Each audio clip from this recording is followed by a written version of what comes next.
I had just started stripping, manipulated into a world of prostitution by my so-called boyfriend.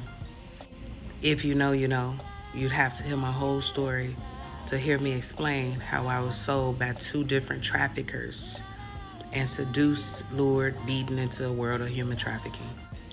I walked into my church thinking that I was a it girl, a baller. I thought that I had arrived.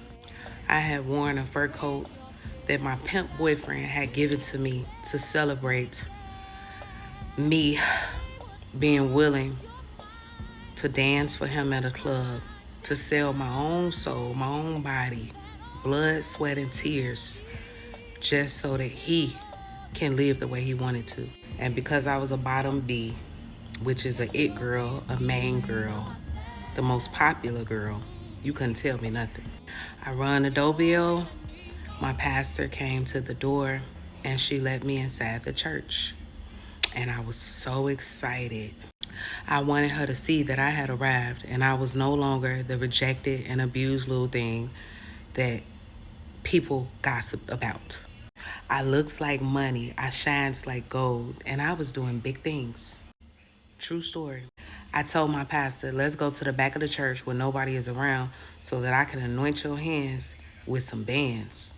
So I began to tell her, I made it. You ain't got to worry about nothing because I'm going to take care of you and I'm going to take care of the church and I'm balling and I'm bossed up and I got $300 to put in your hands right now.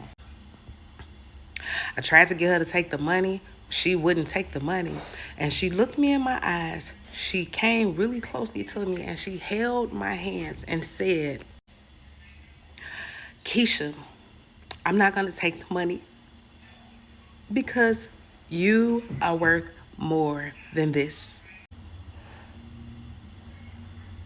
Dr. Arnelli Lewis looked at me and said, you're better than this. So when people complain and they have these horrific ministry stories, I cannot relate because I had an amazing, a wonderful leader who cared that much about me. And to this day, I think back on that and I remember thinking, why is she saying this?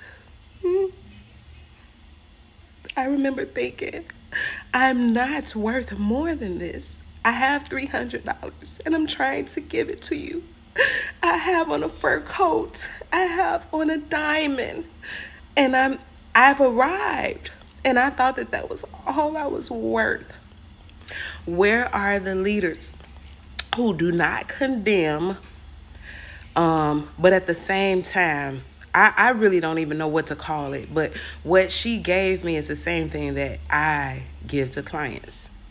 And that's love. But on top of love, there was a silent conviction, but it was not the same as condemning. She did not put me out of the church. She did not make me leave. She simply wanted me to know that I deserved more than that and that I was better than that. This is not about me, but it is about you. You deserve more. I don't care if you're getting thousands of dollars. I don't care about the glitz and the glams. It's going to be glittery. It's going to be, that's why my name was Glamour. It's going to be glittery and glitzy. That's what they use to pull you in. But at the end of the night, when you get ready to lay your head on that pillow, do you feel valuable or do you feel like a worthless piece of meat the way that I did?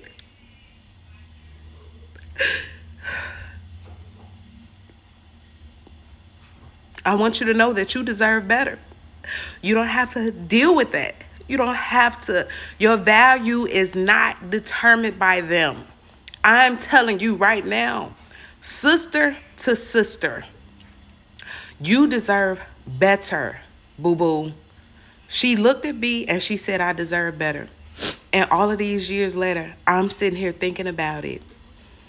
And I love my beloved leader. And I wanted to share that with somebody because I know that it'll help you. You deserve better. I don't care what it is they're giving you. You're better than that. I love you. Take care of yourself.